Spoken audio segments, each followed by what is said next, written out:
नमस्कार दर्शकों, hello doctor phone in live कार्यक्रम में मैं दिव्या आप सभी का बहुत बहुत स्वागत करती हूँ। दर्शकों, जैसा कि आप जानते हैं कि हमारा यह कार्यक्रम आपके स्वास्थ्य की देखभाल करने के लिए तैयार किया गया है। आपकी स्वास्थ्य समस्याओं को हम इस कार्यक्रम में लेते हैं, अपने विशेषज्ञ से आपकी बात करवाते हैं और उसका निदान भी करते हैं। हर बार हर एपिसोड में हम अलग अलग बीमारियां या अलग अलग समस्याओं को लेकर उपस्थित होते हैं। आज जिस समस्या को लेकर हम आए हैं वो है कि स्वास्थ्य के क्षेत्र में जांच घरों की भूमिका और उपयोगिता।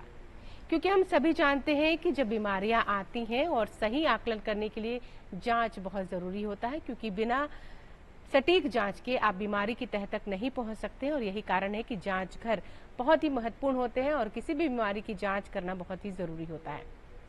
हम कार्यक्रम में आगे बढ़े उसके पहले आपको हम बता दें कि हमारे यह कार्यक्रम लाइव है। आप हमें सीधे फोन कर सकते हैं और फोन करने के लिए आप हमारा टोल फ्री नंबर नोट करें। हमारा टोल फ्री नंबर है 180034567171। ये नंबर आपको टीवी स्क्रीन पर भी दिखाई दे रहा होगा। मैं एक बार फिर नंबर दोहरा देती हूँ, 180034567171। जल्दी से कागज और कलम उठाइए, हमारा नंबर नोट करिए और हमें इस पर फोन करिए। कार्यक्रम में आगे बढ़ते हैं और आज जिस विशेषज्ञ के साथ हम आपकी बातचीत करवाएंगे और आपके सवालों को लेंगे वो है डॉक्टर प्रभात रंजन। सर, आपका सबसे पहले तो हमारे इस कार्यक्रम में बहुत बहुत स्वागत है।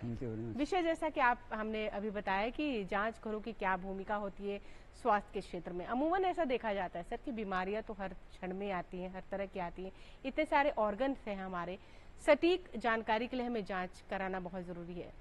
अगर कहें कि प्राइमरी जांच या बहुत जो महत्वपूर्ण जो जांच है जो अमूमन देखा जाए जब बीमारी होती है तब लोग जांच कर जाते हैं, लेकिन आपको क्या लगता है कि जांच पहले करा लेनी चाहिए और क्या महत्वपूर्ण जांच है जो सबसे ज्यादा महत्वपूर्ण होते हैं? नहीं, आधुनिक चिकित्सा विज्ञान जो है वो आज के तारीख में जो उसकी डेवलपमेंट हुई है उसके पीछे एक बड़ा कारण है कि हमारा आधुनिक जांच जो भी पैथोलॉजी के या इसमें जो डेवलपमेंट हुई है रेडियोलॉजी में, वो उसी ने मॉडर्न चिकित्सा साइंस को बोलेंगे कि अपग्रेड किया है। क्योंकि पहले जो बीमारियां ना पकड़ में आती थी और लोग उसके कारण से इलाज नहीं करा पाते थे, डेथ हो जाती थी, तो आज पैथोलॉजी और रेडियोलॉजी, स्पेशली पैथोलॉजी ऐसा डायग्नोस्टिक सिस्टम हो गया है कि जिसके बेसिस पे ही आपके इलाज होते हैं। अब फीवर हुआ है तो फीवर के 500 कारण हैं, लेकिन किस कारण पे हैं तो आप अपने मन से टेस्ट कराएंगे तो आप समझ नहीं पाएंगे। किसी डॉक्टर से दिखाएंगे जो आपको उस अपने समझ के प्रिस्क्राइब करेंगे तो आपकी बीमारी उससे पकड़ में आती है, तो फिर एप्रोप्रिएट इलाज होती है। पहले हम 20 साल 25 साल पहले जाएं 80 से 90 के दशक में, तो उस समय बहुत कम जांचें होती थी। ब्लड के कुछ टेस्ट होते थे, हीमोग्लोबिन के, रूटीन यूरिन होते थे, स्टूल होते थे, थोड़ा बहुत कल्चर होता था, लीवर के 1-2 टेस्ट होते थे। तो उस समय जो बीमारियां क्लिनिकल सेंस के कारण, नॉलेज के कारण पकड़ में आ जाती थी उनका तो इलाज हो जाता था, जैसे मलेरिया हुआ, कालाजार हुआ, इस तरह की चीज़ें। लेकिन कई बीमारियां जो कि नहीं पकड़ में आती थी, जिनके लिए जांच की ज़रूरत थी, वो नहीं पकड़ में आते थे और उसके लोग बड़े बड़े शहरों में जाते थे और फिर वो टेस्ट वहाँ पे होता था, या वहाँ भी टेस्ट अवेलेबल नहीं है तो उस बिना इलाज के वो डेथ हो जाती थी। तो ऐसे पहले काफ़ी ज़्यादा टीबी की ही डायग्नोसिस पहले ठीक से नहीं हो पाती थी। एक टाइम था 70 से 80 के टाइम में जिस समय की उसकी डायग्नोसिस टफ होती थी। अब उसके इतने सारे टेस्ट आ गए हैं ट्यूबरकुलोसिस के कि आप उसको अर्ली पकड़ लेते हैं। तो इसलिए टेस्ट की इसलिए इम्पोर्टेंस है। सर, आपने बताया कि तह तक जाने के लिए जांच जरूरी है, लेकिन मैं ये जानना चाहूंगी, अगर आदमी बिल्कुल स्वस्थ दिख रहा है फिर भी क्या आपको लगता है कि समय समय पर कोई एक कॉमन जांच करानी चाहिए? सर, इस खबर पे आगे, इस सवाल पे हम आगे आएंगे। पहले हमारे एक दर्शक यूपी से जुड़ रहे हैं। जी, अपना सवाल पूछिएगा। टीवी से हम दूर हैं, टीवी से दूर हैं। जी, टीवी से दूर है, अपना सवाल पूछिएगा। जी जी जी जी जी मैडम जी, सवाल पूछिए। जी, हेलो। हाँ, सवाल पूछिए अपना, हम आपको सुन पा रहे हैं। हाँ, मेरा नाम नंद स्वरूप मिश्रा है, बाबा बेटी, उत्तर प्रदेश से। जी। मैं जानना ये चाहता हूँ कि जो हमारी जांचें होती हैं तो ये जांचों की वैधता कितनी दिन की होती है? क्योंकि अगर किसी डॉक्टर को दिखाया वो जांच लिख दिया, अगर दूसरे के दिखाते तो पुरानी जांच है वो अवैध कर देता है, वो जांच लिखता है, कितनी वैधता होती है? सर, इनका कहना है कि जांच करवाते हैं तो वैधता पूछ रहे हैं कि जांच की वैधता कब, क्योंकि कभी जाते हैं 2 महीने बाद तो वो अवैध कर देता है। जांच की वैधता जो है एक अमूमन बहुत बड़ा सवाल है। उसका कारण क्या है कि आप देखेंगे पटना में ही, आप PMCH के पास चले जाएं, पटना मेडिकल कॉलेज के पास, आप चले जाएं IGMS के पास, आप चले जाएं एम्स पटना जो अभी नया खुला है, ठीक है, आप वहाँ पे देखेंगे कि एक लाइन से बहुत सारे छोटे छोटे लैब्स खुले हुए हैं जिसमें कोई पैथोलॉजिस्ट नहीं है, ठीक है, और वो कैसे सैंपल ले रहे हैं, कैसे, उनको वो भी ढंग से नहीं पता है, वैसे लोग उसमें इन्वॉल्व हैं। तो ऐसे लोग जब आपका सैंपल लेते हैं तो जितनी सैंपल लेनी चाहिए वो एडिक्वेसी नहीं होती है, फिर जो ढंग से जगह पे टेस्ट होने चाहिए वहाँ नहीं होता, ये कहीं से भी करवा के आपको रिपोर्ट दे देते हैं। तो आप यदि किसी अच्छे लैब से टेस्ट कराते हैं जहाँ पैथोलॉजिस्ट बैठता है और रजिस्टर्ड है बिहार सरकार में या यूपी सरकार में या भारत सरकार में कहीं भी आप वो लैब, तो उसकी ऑथेंटिसिटी कोई भी डॉक्टर डिनाई नहीं करेगा, ठीक है। जब डिनाई करते हैं तो उसका कारण होता है कि उनके क्लिनिकल सेंस से वो रिपोर्ट मैच नहीं कर रहा होता है, और उसका समझिए कि मैक्सिमम कॉज यही होता है कि आप ऐसे लैब के में ट्रैप आ जाते हैं जिसको कि मतलब हम लोग इलीगल लैब्स बोलते हैं। तो आप देखेंगे कि PMCH के आसपास में करीब 200-250 ऐसे लैब्स हैं और वो किसी भी रेट पे आपसे सैंपल ले लेते हैं, तो आदमी फंस भी जाता है कि कहीं पे 200 रुपए का टेस्ट हो रहा है और यहाँ पे था कि अगर वैद्य से भी कराएंगे तब नहीं होगा, वैद्य से होगा। ड्यूरेशन कितना होना चाहिए वैधता, मतलब इनका पूछना नहीं, वैधता जैसे आपने आज फीवर के किसी टेस्ट का इलाज कराया डेंगू का, और आज यदि वो नेगेटिव है या आज वो पॉजिटिव है तो वो पॉजिटिव ही रहेगा, उसी हिसाब से कोई भी डॉक्टर इलाज करेगा। हाँ, यदि आप वैध लैब से कराया, ढंग की जगह से कराया, तो नोबडी, कोई भी फिजिशियन या क्लिनिशियन उसको डिस्कार्ड नहीं करेगा, उस पे उसका तो काम आसान हो गया, वो इलाज करेगा। सर, तो मुझे लगता है कि हमारे जो दर्शक हैं आपको उनसे बचना चाहिए जो कि इलीगल स्लैब होते हैं और वो लालच देते हैं कि हम इतने में कर दे रहे हैं, लोग ज्यादातर उसी में ट्रैप होते हैं, फंस जाते हैं। तो मुझे लगता है कि आप एक जो वैध लैब है उसकी जानकारी आप हासिल करिए, जहां सटीक आपको जानकारी मिल पाए, जहां आपकी बीमारी का सही जांच हो पाए। देखें कि वहाँ पैथोलॉजिस्ट है कि नहीं, पैथोलॉजी देख के आप अपनी जांच वहाँ पे कोई डॉक्टर है कि नहीं साथ में, सिर्फ स्टाफ है लैब में, टेक्नीशियन है, ये जांच करके जाना चाहिए। प्रभात जी, हम जिस पे बात कर रहे थे कि अमूमन जो देखा जाता है जांच, जब आदमी बीमार होता है या डॉक्टर जब प्रिस्क्राइब करते हैं, आप खुद से भी अगर मान लीजिए कितने महीने पे या कितने ड्यूरेशन पे एक कुछ अमूमन जो महत्वपूर्ण जांच है, हाँ कुछ जांच है वो उसको बोलते हैं हम लोग प्री स्क्रीनिंग या स्क्रीनिंग टेस्ट।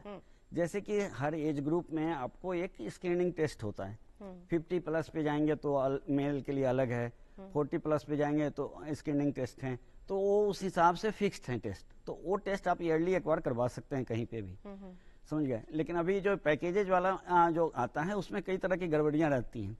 आप 40 के पे जो रिकमेंडेशन है कि शुगर कराना चाहिए, लिपिड कराना चाहिए, थायराइड कराना चाहिए, वैसे ही आप ऊपर जाते हैं 50 से 60 के बीच में जाते हैं तो फिर आपको कैंसर के कुछ स्क्रीनिंग टेस्ट आ जाते हैं, मेल के लिए PSA आ जाते हैं, समझिए ना, फीमेल के लिए ओवरियन हार्मोन्स की स्क्रीनिंग हो जाती है, पैप स्मीयर हो जाती है। तो ऐसे स्क्रीनिंग टेस्ट आप उस एज ग्रुप में, जिस एज ग्रुप के लिए रिकमेंडेशन है, वो आप किसी भी पैथोलॉजिस्ट से पूछेंगे, पैथोलॉजी वाले लैब से, तो आपको बता देंगे, या कोई आपके डॉक्टर्स भी बता देंगे, आप उसको ईयरली खुद भी करा सकते हैं। तो उससे क्या होता है कि उसमें यदि कोई भी वेरिएशन, जैसे शुगर का थोड़ा भी वेरिएशन हुआ तो आप अर्ली उसको डिटेक्ट कर लेंगे, तो फिर लाइफ स्टाइल चेंज करेंगे तो 2-3 साल आप फ्रैंक डायबिटीज डेवलप करने से बच जाएंगे, बच सकते हैं। तो इस तरह हाइपरटेंशन के लिए जो कुछ हार्मोन्स होते हैं, कुछ इंजाइम्स होते हैं, टेस्ट करना होता है, यदि आपने वो करा है तो वो आपको इजी हो जाएगा।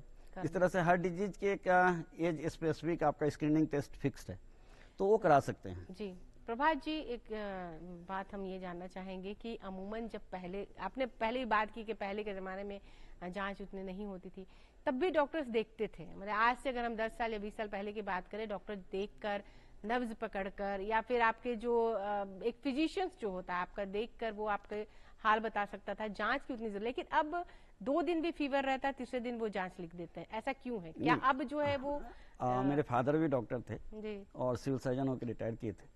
मैं बचपन से उन्हीं के साथ रह के पढ़ा लिखा था, सब जगह होता था। तो उस जमाने में टेस्ट सही में कम होते थे, और 80s की बात कर रहा हूँ, 80 से 90 की बात करेंगे, बीमारियां तब भी ठीक होती थी। उस समय बीमारियां भी कम होती थी, आपको ये चीज ध्यान देना होगा। उस समय डेंगू नहीं था, उस समय मलेरिया ही था, उस समय कालाजार ही था। लंबे ड्यूरेशन के बुखार वाले 3-4 ही डिजीज थे, टीबी थे, ट्यूबरकुलोसिस थे जिसमें लंबे ड्यूरेशन तक होते, तो उसके साथ उसके सिम्टम्स होते थे। फैलेरिया था लंबे डिजीज का। सो आप ये बोलेंगे कि हमारे लाइफ स्टाइल जो चेंज हुए और इन्वायरमेंट में जो चेंजेज हुए, उससे डिजीज के भी नंबर काफी बढ़ गए साथ में।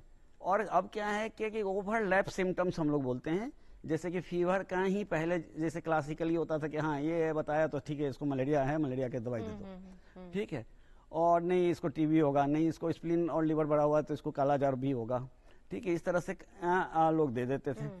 लेकिन अब क्या हो गया है, क्या कि ओवरलैप सिंड्रोम सिम्टम्स हम लोग बोलते हैं कि उसी तरह के फीवर के जो सिम्टम्स है उसके डेंगू में भी हो सकते हैं, उसी तरह के दूसरे वायरल चिकनगुनिया में हो सकते हैं, और भी सिम्टम्स लगभग समान हाँ होने लगे हैं। कई होंगे। तो आपको अब डिफ्रेंशिएट करने के लिए यहाँ पे टेस्ट की जरूरत बढ़ गई, और टेस्ट की एडवांसमेंट भी इसीलिए हुई कि डिजीजेज के नंबर बढ़े, न्यू पॉजिटिव, जैसे कोविड-19 कोई नहीं जानता था 2020 से पहले, आज के तारीख में वो आपका सबसे इम्पोर्टेंट एक डिफरेंशियल हो गया। यदि आपके उस तरह के कोई लंग के या गले का सिम्टम आ रहा है तो सिर्फ पहले सिर्फ इन्फ्लुएंजा होता था, कोल्ड जिसको हम लोग कॉमन कोल्ड बोलते थे। जी। तो इस तरह से आपको टेस्ट इसलिए भी बढ़ते चले गए क्योंकि आप उसको डिफ्रेंशिएट करें, और डॉक्टर्स जो टेस्ट का पैनल भी लिखते हैं अभी वो सिम्टम्स के आधार पे जो उस ग्रुप में फिट करता है उतना ही लिखते हैं, जैसे फीवर या और कोई सिम्टम्स है उससे मिला हुआ तो उतना ही लिखते हैं, उसी पे जांच की हाँ जाती है। उसी आप के सर आप पटना में एक जांच घर चलाते हैं सर, अभी जानना चाहेंगे कि अमूमन आज के ज़माने में, मतलब बात करें अगर 6 महीने, तो अब तक कौन सी चीज बीमारियां जो ज्यादा बढ़ी हैं जिसकी जांच ज्यादा हो रही है? देखिए अभी ये जो सबसे ज़्यादा चीज़ें आप यदि इसको 2 पार्ट में डिवाइड कर सकते हैं, एक तो पॉजिटिव एजेंट के कारण और दूसरा लाइफ स्टाइल्स के कारण, ठीक है। तो हमारे लाइफ स्टाइल्स आप याद करेंगे, यदि हम अपने फादर दादा और उन लोगों के ज़माना का करें तो उनकी लाइफ स्टाइल बड़ी व्यवस्थित होती थी। सुबह 4 बजे से लेके रात 8, 9, 10 बजे तक का पूरा साइकिल उनका फिक्स होता था, कितना खाना है, कितना काम करना है, सब कुछ। अभी क्या है कि हम सबों का लाइफ स्टाइल बदल गया है काफ़ी सारे, और वो हाइपाइज्ड हो गया है, कोई फिक्स नहीं है, आज कुछ है, कल कुछ है, परसों कुछ है। तो इससे क्या होता है कि आपको थायराइड का बीमारी ज़्यादा होने लगा है, आपको डायबिटीज ज़्यादा होने लगे हैं, हाइपरटेंशन ज़्यादा होने लगी है, अर्थराइटिस ज़्यादा होने लगी है, विटामिन डी की कमी जो है सबसे ज़्यादा बढ़ी है अभी इंडिया में, क्योंकि इंडिया में लोग धूप में बैठना ही छोड़ दिए हैं, धूप में काम करना ही बंद कर दिए हैं। अब देखिए 90% जो वर्कर्स हैं, दिक्कत है सर कि अपार्टमेंट्स का कल्चर बहुत ज्यादा, और 90% आप जो इसको आप वर्कर बोलते हैं, मैनुअल वर्कर, वो भी इंस्ट्रूमेंट पे शिफ्ट हो गया है। हाँ, ठीक है, घरों में बैठ के वो भी इंस्ट्रूमेंट पे, यदि वो जेसीबी भी चला रहा है तो इंस्ट्रूमेंट पे बैठ के चला रहा है। तो पहले जो एक्सरसाइज उसका जो फिजिकल स्ट्रेंथ था वो अब धीरे धीरे कमता जा रहा है, डायरेक्ट सन तो मिल नहीं रहा है, तो इसलिए सन के कारण ये विटामिन डी की डिफिशियंसी काफी ज्यादा बढ़ी है, और लोगों को इसके लिए सतर्क भी रहना चाहिए। खास के जो 50-60 से ऊपर के लोग हैं उनको विटामिन डी की टेस्ट पक्का करानी चाहिए, क्योंकि उसमें बोन माने हड्डी टूटने का खतरा उनका बढ़ जाता है विटामिन डी से। थोड़ा भी स्लिप करेंगे या कुछ होंगे तो उनको ज़्यादा चांस है।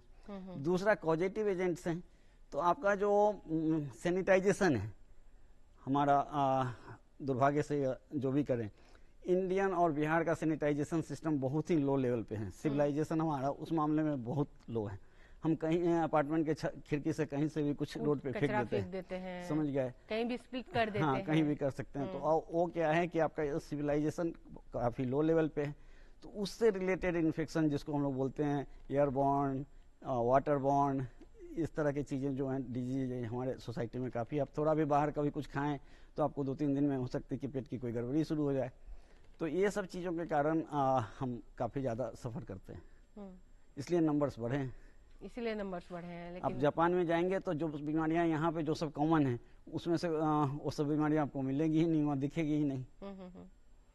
सर जांच घरों पर कैसे विश्वास किया जाए? मतलब अमूमन देखिए दिखा जाता है, अभी आए दिन अखबारों में या खबरों में हम पढ़ते हैं या देखते हैं कि कई जांच घरों को सरकार ने बैन कर दिया है, ताला लगा दिया, और नंबर भी बहुत होते हैं, 25-30 एक शहर से सामने आते हैं। इतने पैथोलॉजी खुल रहे हैं सर, लेकिन वैधता और कहें कि कैसे पता चले कि ये नहीं, इसी को लेके हमने ना मुहिम चलाया था, और कोविड के पहले बिहार सरकार supreme court Patna high court में हमारा एक PIL भी फाइल हुआ था 2013 में, इसी को लेकर कि इलीगल स्लैब जो हैं, ये जो छोटे छोटे कुकर मुत्ते की तरह हैं, इनका साइड इफेक्ट सोसाइटी पे बहुत बड़ा है। मैं आपको एक कॉमन जो सबसे ज़्यादा साइड इफेक्ट में उस इलीगल स्लैब का, जो डिस्ट्रिक्ट टाउन से पेशेंट्स आते हैं हम लोगों के पास जांच के लिए, वो बताता हूँ कि जो बच्चा होता है 3 से लेकर 10 साल 12 साल के, उनको फीवर है लंबे टाइम से, 1-1.5 महीने से, उसकी उस शहर में 8-10 बार जांच हुई रहती है, वो सारे ऐसे ही लैब में हुए रहते हैं जहाँ की कोई पैथोलॉजिस्ट नहीं है, और उसको जो रिपोर्ट देता है उसके बेसिस पे उसको काफ़ी सारी एंटीबायोटिक कॉस्टली चल चुकी होती है। और जब वो यहाँ टेस्ट कराने आते हैं तो मैं ये देखता हूँ कि वो सिंपली ल्यूकेमिया का केस है, और वो चीज़ें वहाँ पे वो इलीगल लैब्स वाले ने उसको पहचान ही नहीं सकता है, देख ही नहीं सकता है, तो उसने जो देखा मशीन ने जो दिया वो लिख के दे दिया। और इस कारण से वो जो 1-1.5 महीने के बाद उसका ड्यूरेशन बढ़ गया तो उसकी प्रोग्नोसिस खराब हो जाती है। दूसरी बात कि जितने पैसे उसके खर्च हो गए एंटीबायोटिक्स में बेकार के, उतने में उसके 2-3 साइकिल केमोथेरेपी हो चल जाती और वो 100% क्योर हो जाता है। आज के तारीख में ALL क्योर हो जाता है। सो ये इस तरह के बहुत बड़ा इम्पैक्ट है हमारी सोसाइटी पे इलीगल स्लैब का, जो कि लोगों को डायरेक्ट दिखता नहीं है, समझ में नहीं। वो जर्नलिस्ट होते हैं कि डॉक्टर ठीक से इलाज नहीं किया, डॉक्टर सही इससे बीमारी नहीं पकड़ पाया, वहाँ सिवान में नहीं पकड़ पाया, देखिए पटना आया तो पकड़ा गया कि कैंसर है। लेकिन वास्तव में उस डॉक्टर की गलती नहीं थी, वो उस लैब की रिपोर्ट्स के कारण वो मिसगाइडेड होते रहा। सो ये इस तरह के लैब्स के अगेंस्ट हमने काफ़ी मुहिम चलाया, हमारा जो एसोसिएशन है बिहार का पैथोलॉजी एंड माइक्रोबायोलॉजी पैथोलॉजिस्ट का, और एक PIL फाइल किया था हमने 2013 में। और उसी के कारण कोविड के पहले बिहार सरकार का आप देखते होंगे कि न्यूज़ में, नोटिस में, पेपर में एडवर्टाइजमेंट आता था कि वहीं टेस्ट कराएं जहां पैथोलॉजिस्ट होता है, समझ गए। तो ये बेसिकली आप जैसे आपको बुखार हुआ तो आप कहाँ जाते हैं दिखाने, किसी डॉक्टर के यहाँ जाते हैं, उस क्लिनिक में उसके कंपाउंडर से तो दिखा के नहीं आ जाते हैं। तो आप जब पैथोलॉजिस्ट लैब में जाने, किसी लैब में, तो वहाँ खोजिए कि वहाँ कौन डिग्री होल्डर डॉक्टर है। यही MCI का गाइडलाइंस भी है, जो कि अब NMC हो गया है। इसका ऑलरेडी भारत सरकार का गाइडलाइंस है इस पे, और वैसे लैब्स का पनिशमेंट है, वो उसको सजा का भी प्रावधान है उसमें। सो अब गवर्नमेंट वाली पार्ट में भी बनती है कि जैसे आपके जो इस तरह के लैब्स खुले हैं तो उसको ये करें। जैसे हम लोग रजिस्ट्रेशन कराते हैं सिविल सर्जन के यहाँ अपना क्लिनिकल एक्ट में, वो लोग नहीं कराते हैं। तो ऐसे लैब्स को बंद करने का दायित्व जो है या उसमें छापा पाड़ने का, नेचुरली वो हम तो जाएंगे तो हमसे लड़ जाएगा, ठीक है। तो गवर्नमेंट का आता है, सिविल सर्जन का आता है, DM का आता है, इनका आता है। तो बीच बीच में मुहिम चलती है, लेकिन वो पूरे उतनी टाइट नहीं हो पाती है। ये सबसे लोगों का पैसा बर्बाद होता है और जान जाती है इसमें। तो ये कहा जाए कि बीमारियां बढ़ी और ज्यादा गहन चिकित्सा हुआ, उसके बाद से जांच घर ज्यादा बढ़ गए। हाँ, ये मतलब ये फॉल्स इस तरह के जो लोग हर प्रोफेशन में हैं, जहाँ की नकली आपको चीज़ें मिलती हैं, ऐसी चीज़ें खुल जाती हैं जब उसकी मार्केटिंग ज़्यादा होती है। दूसरा जो ये पैकेजेज में टेस्ट होते हैं, समझ गए। अब जैसे आप ऐड देखते हो ये अक्सर होता है कि अमूमन अब सोशल मीडिया पे आते, सोशल मीडिया का जमाना है, हर दिन कोई ना कोई पैकेज आता है, हाँ, कितने में हाँ, आप इतना करा लीजिए, इतने में। तो लोग देखिए, अमूमन लोगों की जो धारणा होती है, मानसिकता होती है, वो ये होती है कि अच्छा कम दाम में, ये तो इतने कम दाम में, यही टेस्ट इतने कम दाम में हो रहा है।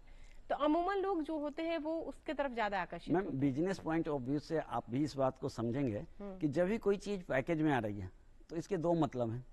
उस पैकेज में कुछ ऐसे चीजें हैं जो कि बिक नहीं रही थी, समझिए ना।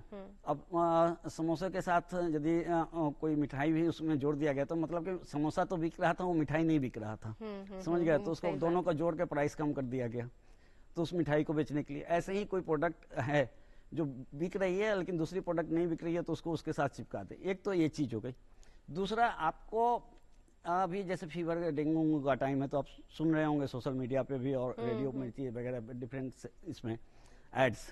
तो फीवर पैकेज है बहुत सारे कॉर्पोरेट्स डायग्नोस्टिक सेक्टर के। अब फीवर पैकेज क्या है, तो आपने गए और सारा फीवर पैकेज, आपको बुखार हुआ, करवा लिया अपने मन से, सब निगेटिव आ गया। अब आप क्या करेंगे? अब तो हाँ, आपका 4 या 5 जो भी फीवर पैकेज में था निगेटिव हो गया। अब आप क्या करेंगे? अब आप जाएंगे डॉक्टर के पास, डॉक्टर बोलेगा ये 5 का जरूरत नहीं था, 6 जो है सिर्फ उसका जरूरत था, एक टेस्ट से तुम्हारा काम चल जाता। सो क्या हुआ, पैकेज में आप के पैसे बर्बाद हुए। सुई 2 बार भुकाया जो 1 बार भुकाता। कष्ट तो आप ही के होने, पैसे का तो छोड़ भी दें, लेकिन सुई भी तो आप ही को 2 बार जानी है नस में, समझ गए। तो इस तरह की चीजें ना, मतलब ये बाकी नहीं है कि इस सूट के साथ ये ले लो, उस चीज के साथ यहाँ घूमना है तो साथ में ये भी फ्री में घुमा देंगे, 2 नाइट छोड़ो तो तीसरा नाइट फ्री डाल देंगे। ये ऐसी चीजें नहीं है जो कि आपको प्लेजर देगी। इसमें जो भी होगा वो आपकी बॉडी के साथ होगा, समझिए ना। पैसा तो बाद का बात है, कष्ट आपके बॉडी को ही होगा। जो फीवर 2 दिन में ठीक होता वो 10 दिन में ठीक होगा इसके कारण। सो ऐसे ब्लाइंड पैकेज के पीछे नहीं जाना चाहिए, मेरा कहना ये। दूसरा क्या होता है कि उस पैकेज में आप देखेंगे ध्यान से तो ऐसे बहुत सारे टेस्ट होते हैं जिसका जरूरत जिंदगी में किसी को कभी नहीं पड़ता है। मैं देखता हूँ कॉमनली उसमें हेवी मेटल्स के टेस्ट लिखे रहते हैं। हेवी मेटल्स क्या? हाँ, हेवी मेटल्स है क्या कि पीरियोडिक टेबल जो हम लोग पढ़ते थे ना, उसमें जैसे आपका टीन हो गया, समझिए ना, लेड हो गए, इस तरह के बहुत सारे हेवी मेटल्स होते हैं, समझिए ना, वो 8-10 होते हैं। तो ये शरीर में क्या है? इसका कोई रोल नहीं है। ये वहाँ होता है जैसे कि मान लीजिए कि आप आयरन के फैक्ट्री में काम कर रहे हैं या लो एस्क वाले एरिया में, वैसे माने डेवलप्ड एरिया में जहाँ पे कि इसका ऑक्यूपेशन है वहाँ कर रहे हैं, या वहाँ पे खान है वहाँ कर रहे हैं, तो वैसे जगहों पे इसकी स्पेसिफिक टेस्ट होती है। अब हम बिहार में पटना में तो कहीं कुछ कर नहीं रहे हैं, समझ गए। तो वैसे जगहों पे यदि वो 10 हेवी मेटल्स की टेस्ट का रिपोर्ट आपकी रिपोर्ट में लगा हुआ है तो आपको मैंने वो फालतू का पैसा खर्च कराने के अलावा वो कुछ नहीं कर रहा है। सो ऐसे चीजें से बचनी चाहिए। आपको पैकेज भी कराना है तो आप डॉक्टर से, अपने फिजिशियन से जिनसे आप दिखाते हैं उनसे पूछ लीजिए कि मेरा ये एज हो गया, इतना चीज हो गया, ये चीज है, अब हम क्या क्या पैकेज में कराएं, तो आपके पैसे भी बचेंगे और जेन्युइन टेस्ट होंगे। सो ये आप बढ़ंस माने जो है ना काफी लालच भी हो जाता है कि ऐसे कोई चीज 1400 का है और यदि 1000 में हो रहा है तो 400 रुपया बच रहा है तो किसे खराब लगेगा। समझ गए। 2 नाइट होटल का मिल रहा है, वही मैंने कहा 5 स्टार का होटल का 2 नाइट मिल रहा है, तीसरा नाइट फ्री में मिल जाएगा तो लोग रुक जाएंगे। जहाँ उनके पैसे कम खर्च हो रहे हैं लोग ज्यादा उस तरफ आकर्षित होते हैं। आपको पैकेज दे रहा है लेकिन घुमा के तो कुछ ना कुछ ले ही रहा होता है। समझ गए। तो वैसे ही है, वैसे चीजों पे आप मिसगाइड हो ज्यादा होते हैं। दूसरा क्या होता है कि उसके रिपोर्ट्स यदि आए कहीं कुछ पॉजिटिव है, कहीं कुछ बढ़ा हुआ है तो आप किसी से डिस्कस नहीं कर सकते, क्योंकि वो फोन इन लाइन पे आप जाएंगे तो आपको पैथोलॉजिस्ट से बात ही नहीं हो पाएगा। समझ गए ना। अब जो निकट में आपके लैब हैं जहाँ पे पैथोलॉजिस्ट हैं वहाँ टेस्ट कराएंगे तो जाकर उनसे पूछ सकते हैं कि सब चीज का क्या मतलब हुआ। जैसे हमारे लैब्स में या जो भी हमारे कलीग्स हैं उनके लैब्स में लोग अक्सर शाम में जो रिपोर्ट लेने आते हैं तो हम लोग इसलिए बैठे होते हैं वहाँ कि वो बहुत सारे पेशेंट्स का क्वेश्चन होता है अपने रिपोर्ट्स के बारे में, समझना चाहते हैं। तो यदि हम बैठे होते हैं तो हमसे आके डिस्कस करते हैं तो उनको सेटिस्फेक्शन होता है कि हाँ ठीक है, मेरे साथ तो शरीर में भी ये चीज हो रहा है और रिपोर्ट में भी है, ये चीज है। तो उनको वो समझ में आती है बातें। यदि वो रिपोर्ट लिए और चले गए तो फिर वो गूगल करेंगे, गूगल पे ऑप्शन आ पाता है और ज्यादा डर जाते हैं। तो ये ऐसे डायग्नोस्टिक में जहां आप जाके बात कर सकते हैं, ऐसे फिजिशियन या क्लिनिशियन से आप लिखवा लें पैकेज की, ये टेस्ट करवा लें, ऐसा पैकेज बना लें तो वो ज्यादा बेनिफिशियल है फाइनेंशियली भी और हेल्थ के हिसाब से भी। सर कभी कभी क्या ऐसा होता है कि जांच रिपोर्ट्स जो आ रहे हैं और वाकई में शरीर में वो चीज है, ये कभी वेरी करता है कि मतलब कभी जांच रिपोर्ट फॉल्स हो सकता है? सर नहीं, वो एरर्स जो है ना मैडम, क्या है कि एरर फ्री कोई सिस्टम होता नहीं है। आप इतनी प्लेन्स उड़ती हैं, इतनी ट्रेन्स चलती हैं, समझिए ना। हाँ। हम इतने जगहों पे देखते हैं इतनी चीजें, सब कोई मेटिकुलस काम करने की कोशिश करता है। कोई भी नहीं चाहता है कि प्लेन का एक्सीडेंट हो, कोई भी नहीं चाहता कि ट्रेन का एक्सीडेंट हो, रोड पे एक्सीडेंट हो। तो मेटिकुलस हर कोई रहना चाहता है। सिस्टम भी जो लोग पैथोलॉजिस्ट लैब चलाते हैं वो बड़े डेडिकेटेड होकर चलाते हैं, कोशिश होती है उनकी नहीं। हाँ, कभी टाइपिंग एरर हो सकती है, कभी वो मशीन की एरर हो सकती है, कुछ सैंपल जो आया सैंपल कलेक्शन में कई बार डिस्टेंस कवर करता है तो उसमें उसके कारण से हो सकती है। लेकिन 90% आप ये समझे कि ऐसे एरर्स, बिगर एरर्स जब रिजल्ट में हमें दिखता होता है तो हम रोक देते हैं रिपोर्ट्स को। ठीक है। अच्छा, आप लोग खुद ही उस चीज को रोक देते हैं कि इसको रोक दिया। अब पेशेंट से बात करते हैं, ठीक है, समझते हैं नहीं कोरिलेट हो रहा है तो पेशेंट से रिक्वेस्ट करते हैं कि आप दोबारा सैंपल दें, तो जो पेशेंट दे देते हैं फिर दोबारा करते हैं। तो क्या होता है कि वो मैच हम भी देखते हैं कि इतनी एबनॉर्मल चीजें आ रही हैं तो मैच कर रहा है कि नहीं पेशेंट से। तो पैथोलॉजिस्ट वाले लैब में काम आप यदि टेस्ट कराते हैं तो ये एडवांटेज होता है। मोस्ट ऑफ द पेशेंट दोबारा सैंपल देते हैं कि भाई हमारे लिए कर रहा है, नहीं तो हमको तो टेस्ट कराना ही पड़ेगा। पैसा वापस, 2 ऑप्शन होता है उनके पास कि आप सैंपल दोबारा दे दो या पैसा वापस ले लो। तो वो सैंपल दे देते हैं। तो उससे क्या होता है। और कई बार क्या होता है ना कि डिनाइल होता है, माने पेशेंट या सोसाइटी के बहुत सारे लोगों का ये आदत होता है कि जैसे उनको पता है कि कुछ गड़बड़ चल रहा है और उनको आप बता दीजिए सरल कि आपका शुगर 240 है, नहीं हम तो पूरा फिट हैं। यही चीज मैं कह रही थी मैं पूरा फिट हूँ। हाँ बिल्कुल, लोगों को ये लगता है, रिपोर्ट्स पे जल्दी विश्वास नहीं करते। कहते नहीं ये गलत रिपोर्ट है, 240 मैं कहीं और करवाऊंगा। तो वो क्या है ना, ये डिनाइल है। अब आप बालू के अंदर अपना सर छुपा दें तो ऐसा थोड़े है कि शिकारी आपको ना देखेगा। समझ, शिकारी तो देखेगा ही, ले ही जाएगा वो आपको, समझ गए। तो वही हाल है खास कर हाइपरटेंशन में। जैसे कोई डॉक्टर ने बीपी नापा और बोला कि भाई साहब आपका बढ़ा हुआ है, इतना आप दवा शुरू करो, तो लोगों को उस पर थोड़ा शुरू में डिनाइल रहता है कि नहीं हम तो इतना एक्सरसाइज करते हैं, ये करते हैं, वो करते हैं, हमको कैसे हो जाएगा, थायराइड हो गया हमको कैसे हो जाएगा। तो ऐसे एज के साथ चीजें होती है। दूसरी क्या कि हम अभी एक पॉल्यूटेड एक एनवायरमेंट में रह रहे हैं, डिफरेंट परिवेश पूरी तरह बदल चुका है। 90% आर्टिफिशियल लाइफ हो चुका है आपका। आप जो पहले नेचुरल सिस्टम में लाइफ जीते थे, जो गाँव का भी पहले आज से 30-40 साल या शहरों का जो हालत था, आज गाँव में वो हालत जो पहले शहर थे वो सारा चीज गांव में मुझे दिखता है। वहाँ पैकेट में मुझे दूध दिखता है।